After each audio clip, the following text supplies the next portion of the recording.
The millionaire was blind until the maid's daughter did the impossible.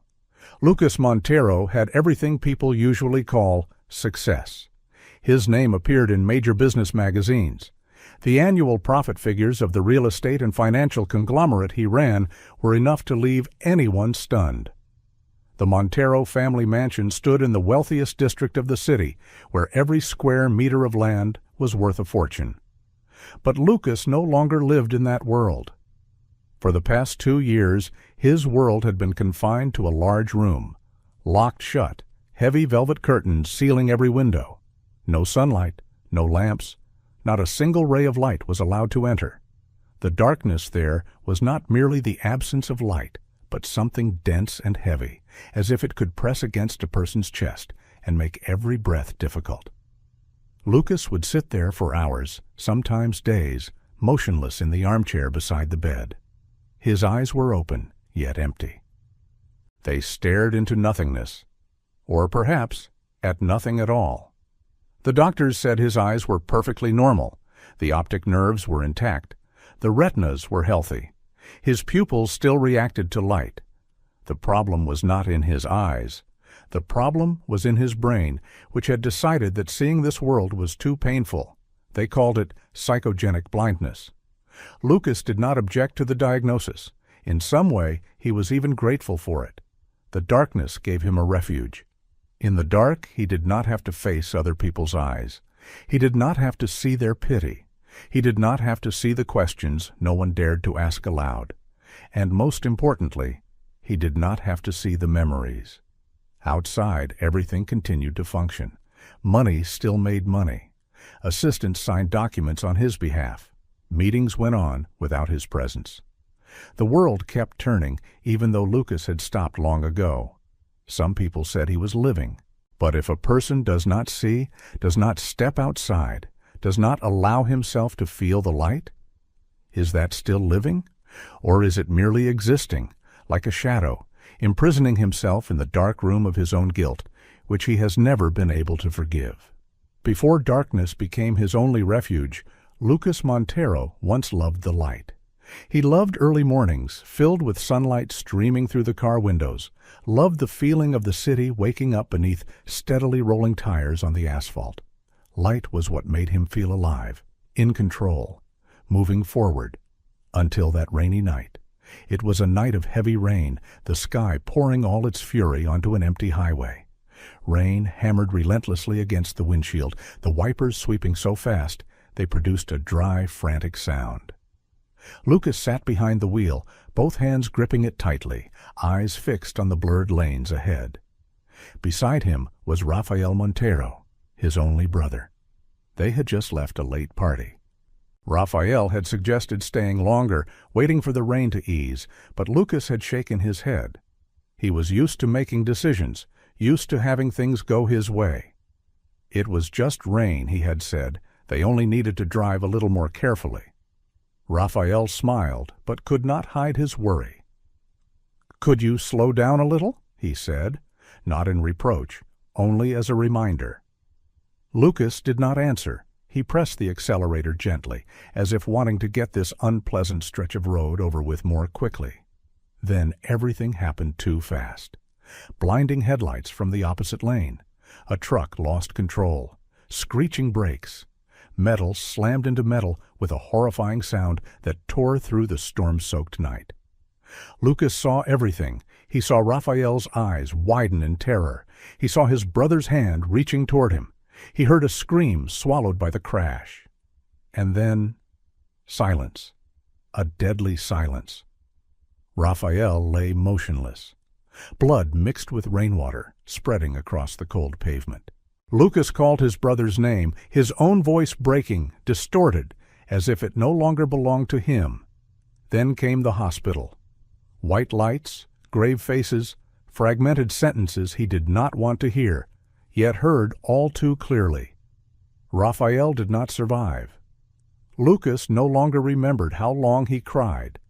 He only knew that from that moment on, the final image he had seen replayed endlessly, like a film stuck on a single frame. Every time he closed his eyes, the accident returned. Every time he opened them, the pain struck straight into his heart. And then, one morning, Lucas woke up, and the world was gone. No colors, no shapes, no light. Only darkness remained. The doctors said it was a defensive reaction of the brain, that his mind had chosen to shut down his vision to protect him from memories too cruel to endure. But Lucas understood better than anyone. It was not only self-defense, it was punishment, because if he could no longer see, then perhaps he would not have to go on living with the image of his brother dying in his own hands. The first person to realize that Lucas had truly disappeared from the world was Helena Montero. She had endured countless storms in her life. Her husband died young, leaving her to carry the family alone, to build the Montero empire from its earliest harsh beginnings. In high society, Helena was known as a woman of steel, rational, decisive, not easily broken by anything. But before the door of her son's darkened room, all that strength became useless. Helena kept the habit of bringing Lucas his meals herself every day. She knocked even though she knew that most of the time she would be answered only by silence.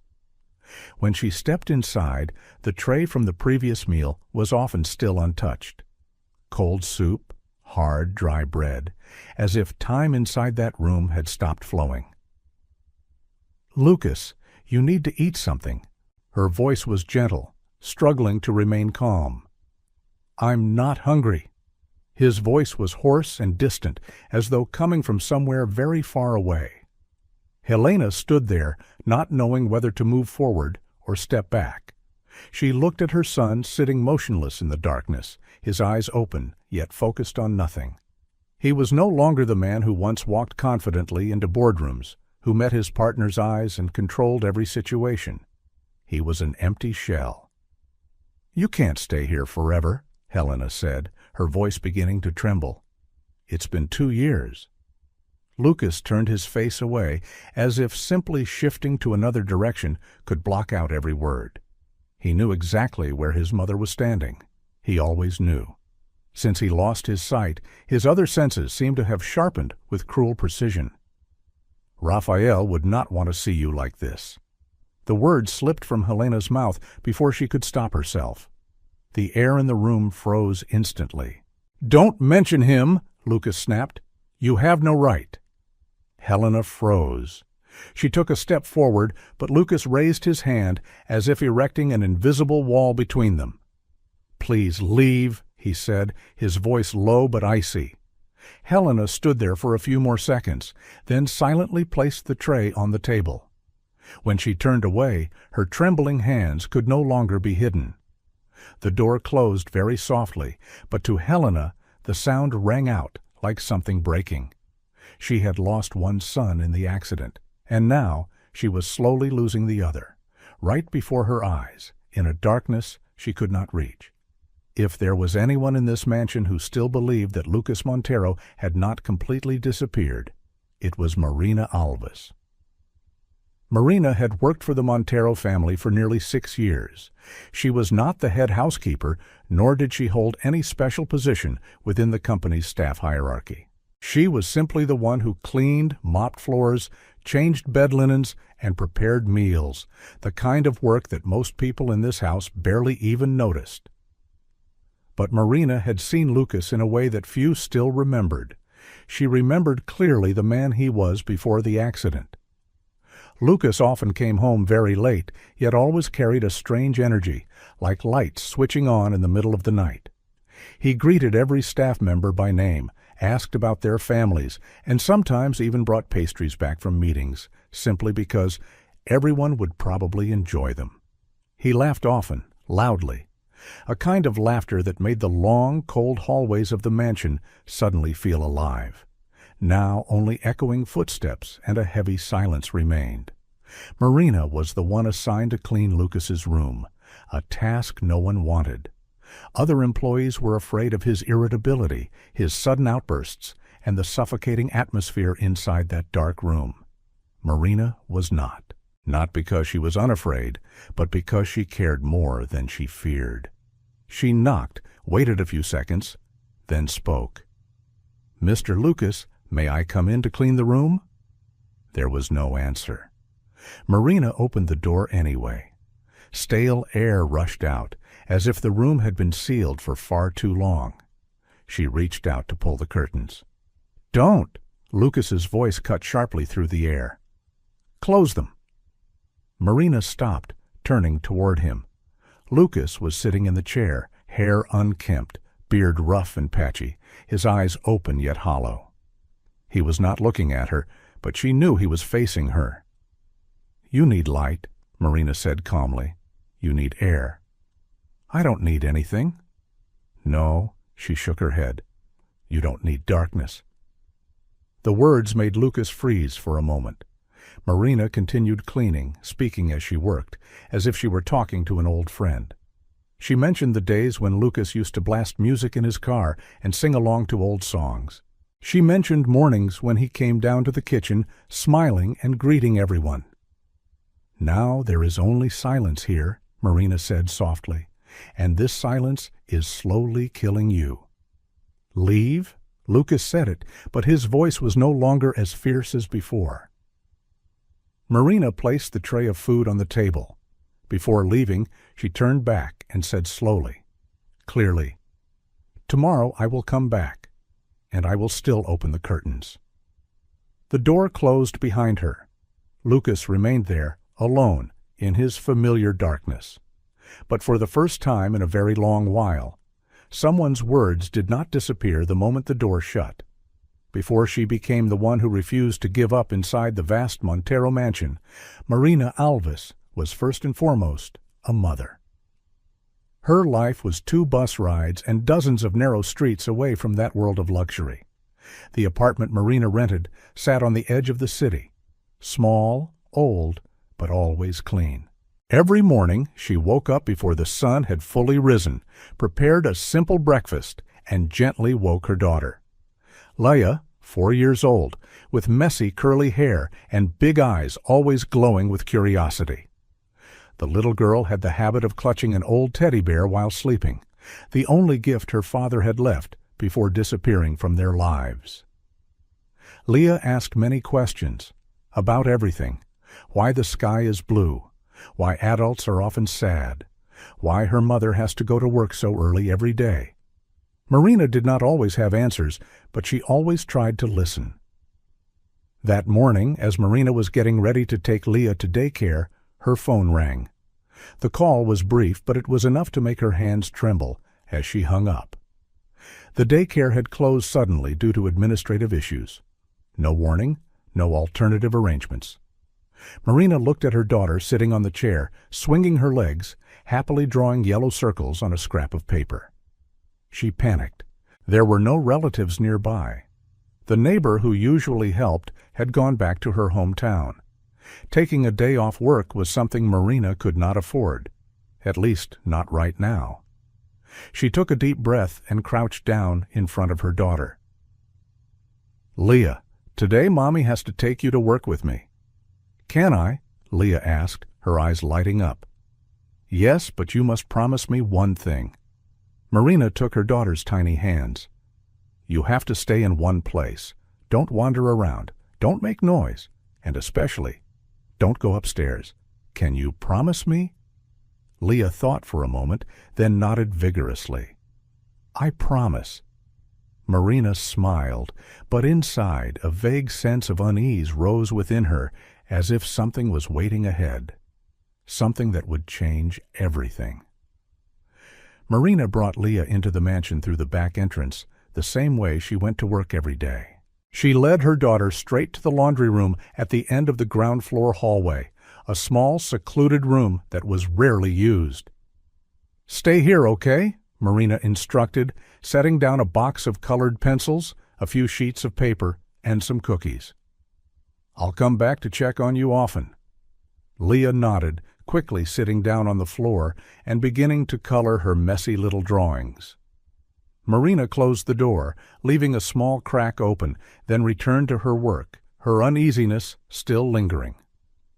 At first, everything went exactly as promised. Each time Marina stopped by, Leah was still there, absorbed in her own colorful world. Drawings piled up, houses, flowers, stick figures, and lots of suns. But near noon, while Marina was cleaning a living room upstairs, she suddenly sensed that something was wrong. The silence? Not the normal silence of a large house, but the wrong kind of silence. No rustling of paper, no soft humming of a child singing to herself. Marina dropped the cleaning cloth and rushed down to the laundry room. The door was wide open. Papers were scattered across the floor. The box of pencils was overturned. But Leah was nowhere to be seen.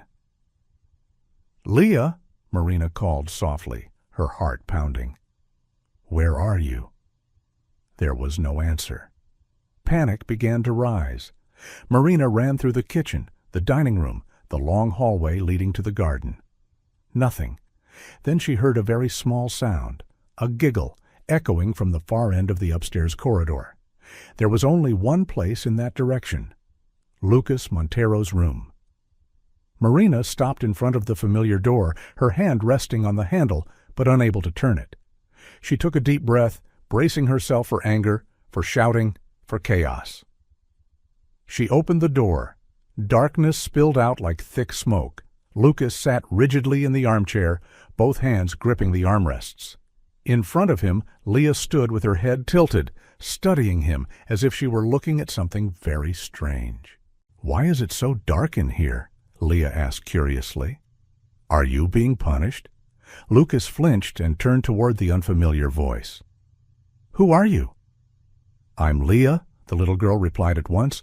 "Are you the owner of this house?" Marina rushed into the room and took her daughter's hand. "I'm sorry, Mr. Lucas. I wasn't paying attention. She got lost." "Take her out," Lucas said coldly. "Now." Leah turned to her mother and whispered, "He's very sad, Mommy." Lucas froze.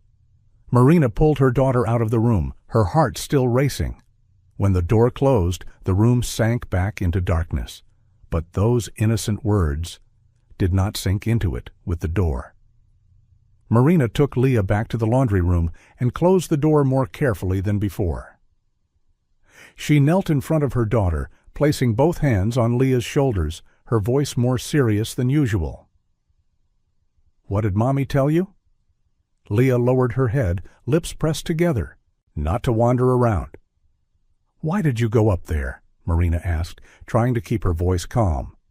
Leah was silent for a moment, then said softly, "Because there is someone sad there." The answer made Marina pause. She knew exactly whom her daughter was talking about. And she also knew that some sadness, no matter how carefully adults try to hide it, can still be felt by children. Marina sighed and stroked her daughter's hair. "You mustn't do that again, understand?" Leah nodded, though there was still something unresolved in her eyes. That afternoon, while Marina was cleaning the upstairs hallway, she suddenly realized that Leah was no longer in the laundry room. Her heart tightened. "Leah?" Marina called, moving quickly toward the stairs. But this time she did not hear running or laughter, only very soft footsteps, as if someone were trying not to be noticed. The door to Lucas's room was slightly open. Leah stood in front of him, both hands clutching a crumpled sheet of paper. Lucas heard the sound and stiffened at once. "Go out," he said tiredly. "I don't want to talk." "I brought a present," Leah said, taking another step inside. "I don't need a present." "But I already drew it," the little girl said seriously, as if that were an irrefutable reason. Leah held the paper out in front of Lucas. He could not see it, but he could feel the expectation in her small breath. "I can't see," Lucas said more softly. "Why?" "Because I'm blind." Leah tilted her head. "Are your eyes broken?" "No, my eyes still work, but my brain won't let me see." "Oh?" Leah nodded, accepting the explanation in a very childlike way. "Like when I don't want to eat broccoli." Lucas could not help it. A very faint sound escaped his throat, not quite a laugh, not quite a sigh. "What's in your drawing?" he asked. "A house," Leah answered. "And a son." "A son?" "Yes." Her voice was full of pride. "I drew a really big sun because it's too dark in here." Lucas fell silent. The words carried no accusation, yet they struck straight at what he had tried to bury. "I like staying in the dark," he said, as if trying to convince himself. "No." Leah shook her head immediately. "Dark is for sleeping. Daytime must have sunshine." Lucas frowned. "You know a lot." "Because my mommy says so." Leah climbed onto the edge of the bed and sat facing him, legs swinging. "You smell like sad blue," Lucas startled. "Smell what?" "Sad blue," Leah explained. "It's the color of people who miss someone." The room fell into silence. "So what color should I be?" Lucas asked, not knowing why he was asking a child that question. Leah thought for a long time, seriously, as if solving a difficult problem. "Yellow." "Why?" "Because yellow is like the sun, and the sun makes people happy." Lucas shook his head faintly. "I don't think I can be yellow again." Leah looked at him with clear eyes. "Did someone take your yellow away?" The question tightened Lucas's chest. "Maybe," he whispered. "Then we'll go find it," Leah said firmly, as if it were the most obvious thing in the world. Then, without waiting for his reply, the little girl began to sing. A children's song, off-key, with lyrics about butterflies and flowers. But in that dark room, the sound rose like a thin thread of light. Lucas sat still, listening. And for the first time in 2 years, in the darkness that sheltered him, something began to crack. Beatriz Rocha returned to the city on a cloudy morning just after the rain had stopped and the air still carried the heavy scent of dampness. She stood in front of the mirror for a long time, looking at her own reflection. 2 years had passed since the night of the accident, yet the pain seemed never to have faded. In the framed photograph on her vanity table, Rafael Montero was still smiling as he always had, the smile of someone who believed the future still stretched far ahead. Beatriz gently touched the photo, then turned away. Pain, when held onto for too long, becomes something harder, colder, and more dangerous. At the law office where she worked, Beatriz sat across from her attorney, turning the pages of thick files. Medical records, psychological evaluations, financial documents of the Montero conglomerate. "He has been blind for 2 years, Beatriz said, her voice carrying no emotion. "He does not appear in public. He does not personally run the company. That is enough to prove he is no longer competent to manage it." The lawyer hesitated. "Psychogenic blindness does not always qualify as—" "He was the one driving that night," Beatriz cut in. "Raphael is dead. Lucas is still alive. If that is not proof that he is unfit to hold power, then I do not know what is." A few hours later, a black car stopped in front of the Montero mansion. Helena Montero was sitting in the living room when she heard the sound. When she looked up and saw Beatriz enter with 2 lawyers behind her, her face immediately went pale. "Beatriz," Helena stood up. "What is this about?" "I am here to make an official notification," Beatriz said, her calm voice frighteningly composed. "I have filed a petition asking the court to consider legal guardianship over Lucas Montero." Helena stepped back as if she had been struck. "You cannot do this." "I can, and I will," Beatriz replied. "Lucas is no longer capable of running the conglomerate. He needs to be managed, and the Montero family's assets need to be protected." "Lucas is undergoing treatment," Helena protested. "My son is suffering." Beatriz looked straight at her. Raphael was suffering too, but he no longer has a chance to recover. The exchange was interrupted when Marina entered the living room with a mop in her hands. She froze when she sensed the tension in the air. "I'm sorry," Marina said softly, about to step back. "No," Beatrice turned to her. "You work here, don't you?" "Yes." "Then you would know best," Beatrice said, her gaze sharp. "Does Lucas Montero spend most of his time locking himself in a dark room?" Marina hesitated, then nodded. "Yes." Beatrice pressed her lips together. "See?" Marina tightened her grip on the mop handle. "But that does not mean he is pretending?" Beatrice gave a faint smile that did not reach her eyes. "We will let the court decide that."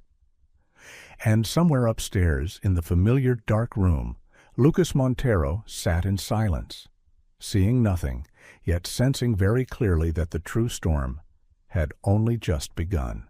That meeting did not end when Beatrice left the living room. News of the legal guardianship petition spread quickly through the mansion, seeping into every hallway, every staircase, like an invisible cold current that no one could see, yet everyone could feel. Helena remained seated in her chair, her hands tightly clasped together, her empty gaze fixed on the staircase leading upstairs. She knew. Sooner or later, Lucas would hear. And indeed, less than an hour later, slow footsteps echoed from above. Marina was the first to turn around. Lucas stood at the top of the stairs, one hand gripping the railing, feeling his way down step by step. He moved very slowly, as if each stair were a challenge. His face was pale and hollow, but what made everyone hold their breath was the fact that he had left the dark room. "Beatrice?" Lucas's voice was hoarse, yet clear. "I heard your voice." Beatrice turned back. In that moment, all her preparation, all the legal arguments in her mind, suddenly stalled. Before her was no longer the image of the powerful man he once was, but a gaunt figure, eyes open, yet seeing nothing, empty, lost. "So it's true," Beatrice said softly. "You really cannot see."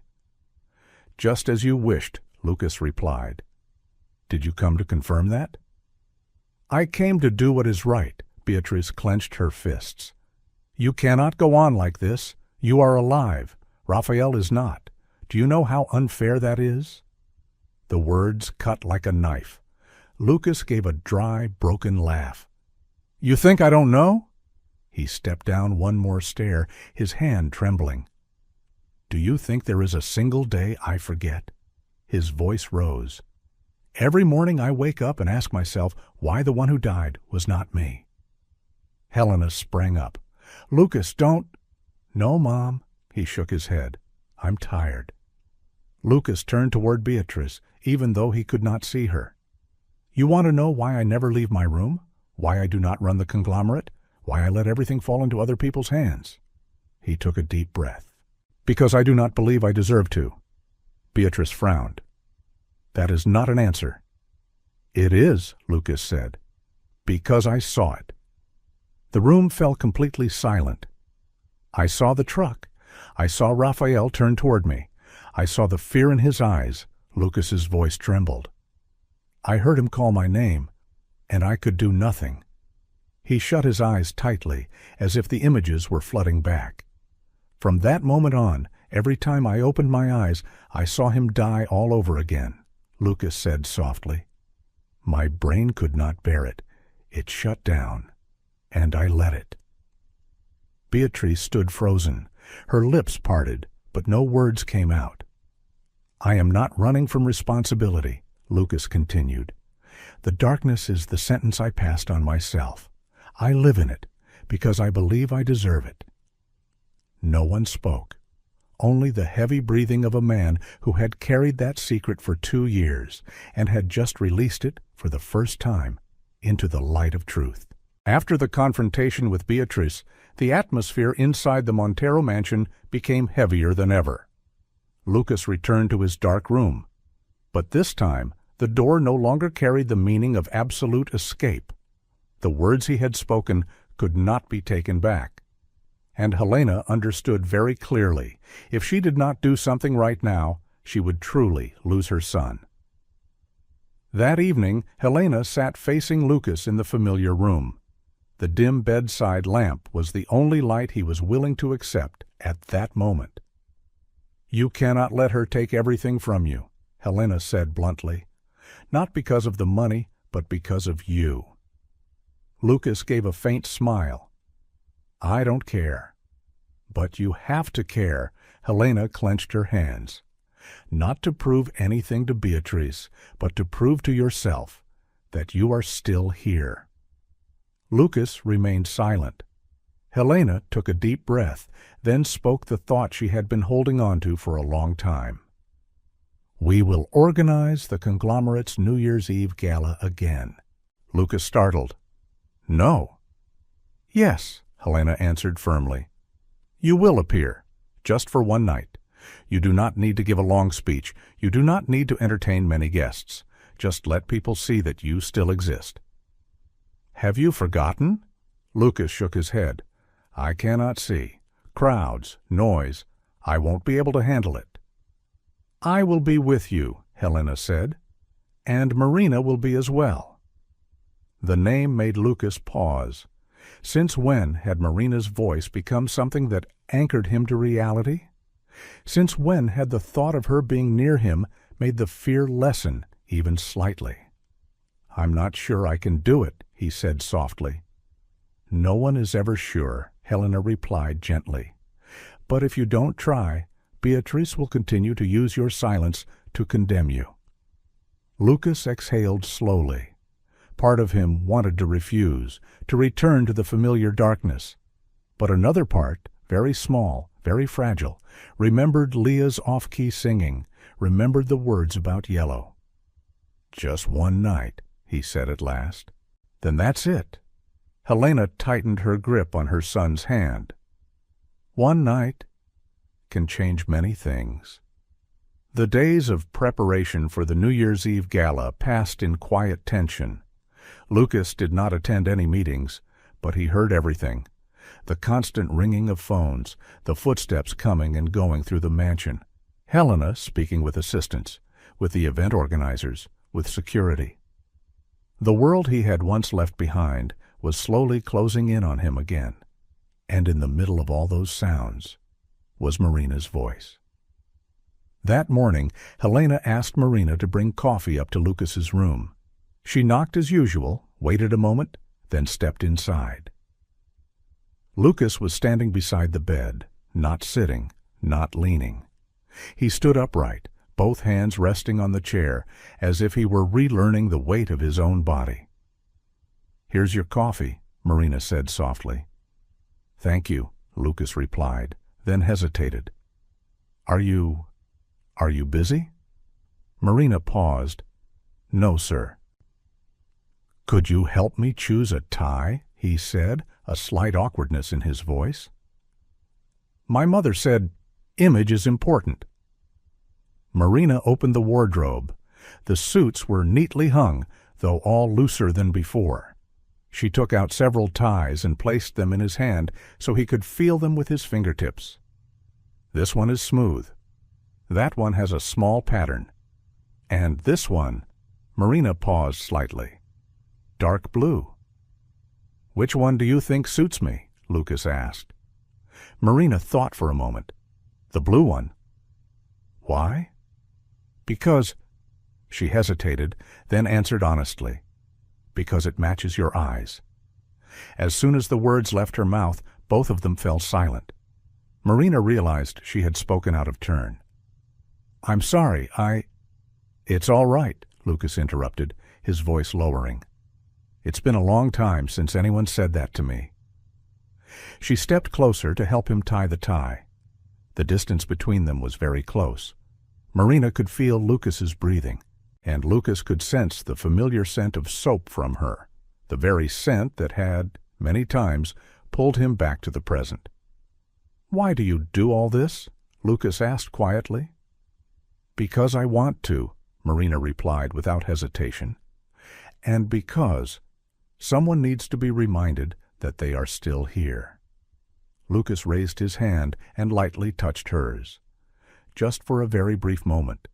But it was enough for both of them to understand that some connections do not need light to be seen. New Year's Eve arrived faster than Lucas had expected. The ballroom of the Montero Group's hotel glowed like another world. Crystal chandeliers hung high, golden light reflecting off dazzling gowns and perfectly tailored suits. Music flowed without pause, blending with laughter and the clinking of glasses. Lucas entered, his hand resting on Helena's arm, his fingers gripping so tightly they turned white. Every step was a trial. He could not see the lights, but he could feel them. Through their heat, through the concentrated attention of those around him. He heard the whispers, the half-hidden remarks, the unnatural pauses when he passed by. Is he really blind? They say it's psychological. I wonder if he can still run things. Lucas swallowed hard. This world was too big, too loud, too much for someone who had lived in silence for 2 years. Are you all right? Helena whispered. I'm trying, Lucas replied, his voice taut. One person came to greet him, another offered a handshake. The same questions repeated, the awkward courtesies. Lucas answered by instinct, by memory, but every passing minute drained him further. And then he heard that voice. Lucas. Beatrice Rocha. She stood not far from him, in a deep red evening gown, her voice calm but sharp.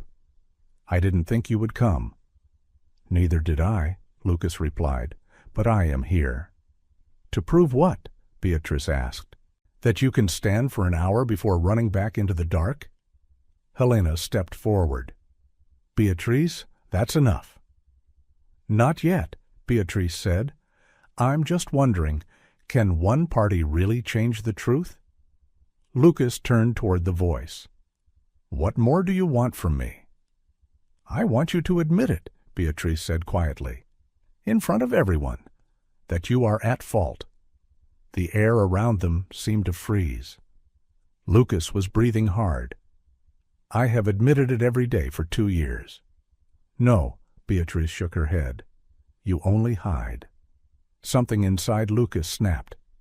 Fine, he said loudly, his voice carrying across the ballroom. If you want to hear it, I will say it. All the surrounding sounds fell away. I was the one driving that night, Lucas said, each word heavy. I was going too fast. I did not stop, and because of that, my brother died. Some people turned away. Some stood frozen. Beatrice went pale. Are you satisfied now? Lucas continued, his voice breaking. I live with that every day. At that moment, Lucas!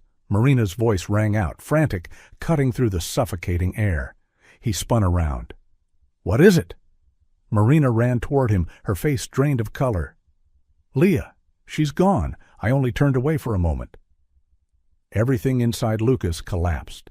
The voices, the lights, the crowd, all disappeared, leaving only one single thought, clearer than anything he had ever seen in the past 2 years. Not another one. The moment Marina said that name, everything inside Lucas seemed to stop. Not the music, not the crowd, not the dazzling lights around him. Only a raw, primal fear remained, crushing his chest. Where did you see her last? Lucas asked, his voice stretched so tight it barely sounded like a voice anymore.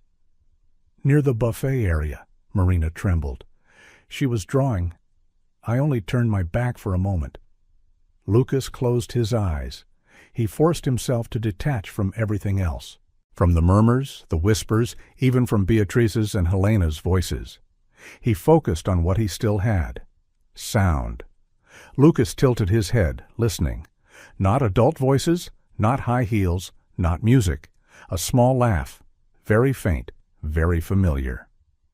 She went upstairs, Lucas said firmly. The side staircase. Marina stared at him. How do you know? Because I hear her. Without waiting another second, Lucas turned toward the emergency staircase. He did not wait for Helena, nor did he allow Marina to stop him. His hand traced the cold wall, finding each step. Lucas, you can't, Helena called after him. But he was already climbing, step by step. His heartbeat thundered in his ears, not from fear of heights, but from memory. The rainy night, the highway, the sound of metal.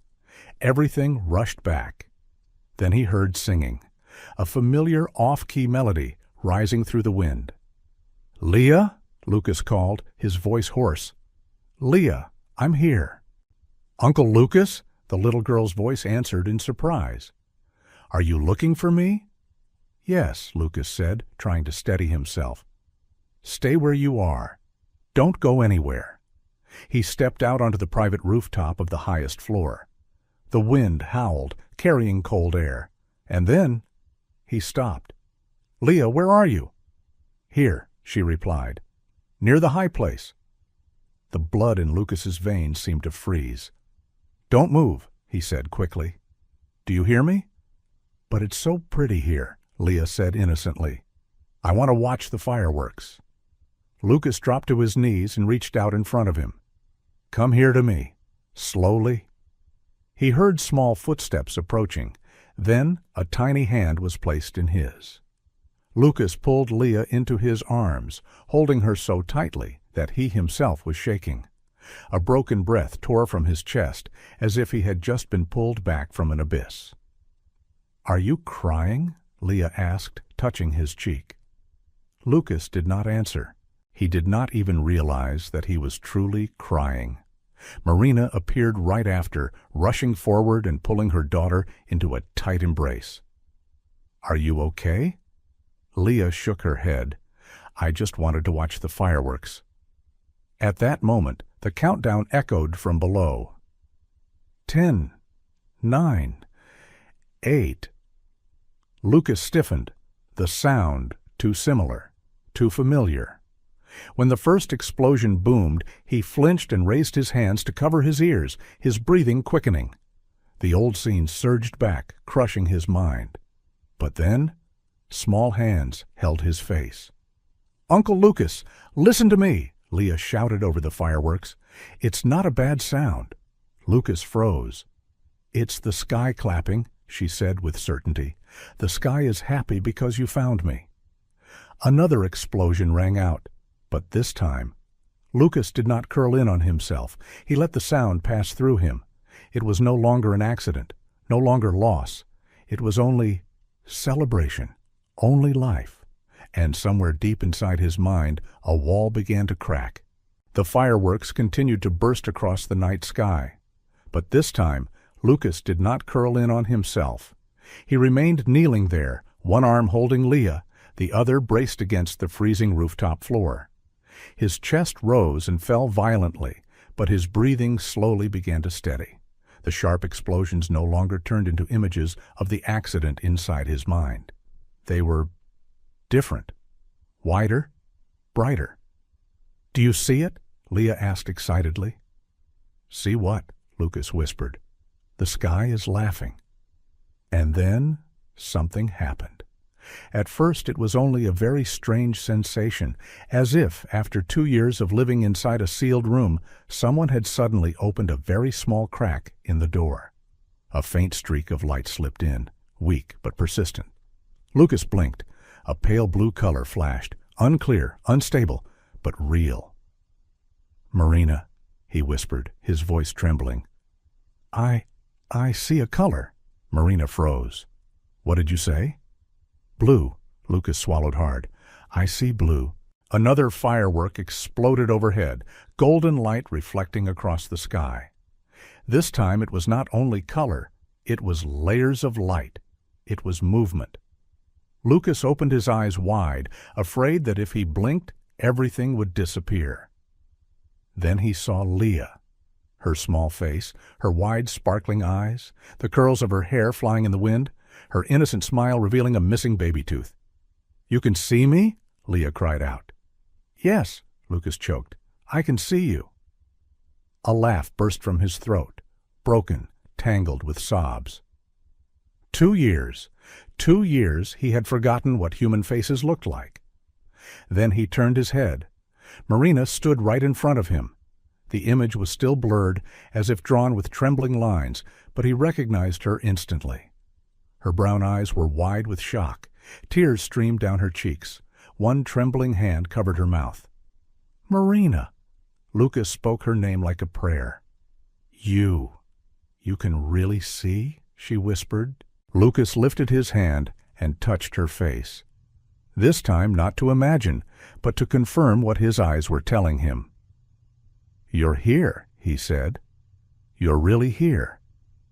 The fireworks flared again, lighting up the city skyline behind them. And in that moment, Lucas Montero understood one simple truth. The light had never disappeared. It was only a question of whether he had been ready to receive it. As the fireworks gradually faded, the rooftop returned to a rare quiet. Lucas rose slowly, his eyes still not completely steady, but enough for him to see the city spread out below, a sea of shimmering lights, alive and full of movement. 2 years. It had been that long since he had last seen the world. Helena appeared at the rooftop door, her face pale with worry. But when her eyes met Lucas's, truly met them, she froze. "Lucas." "Mom," he said, his voice trembling. "I can see you." Helena burst into tears. She wrapped her arms tightly around her son, as if afraid that letting go would make the miracle disappear. "You're back," she whispered. "You're finally back." Behind her, Beatrice stood silently.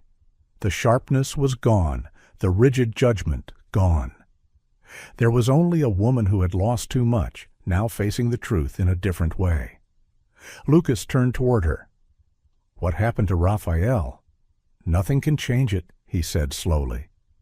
"But punishing ourselves for life will not bring him back. And I think he would not want us to live like this." Beatrice closed her eyes, tears sliding down her cheeks. After a few seconds of silence, she nodded faintly. Not complete forgiveness, but a loosening of part of the burden.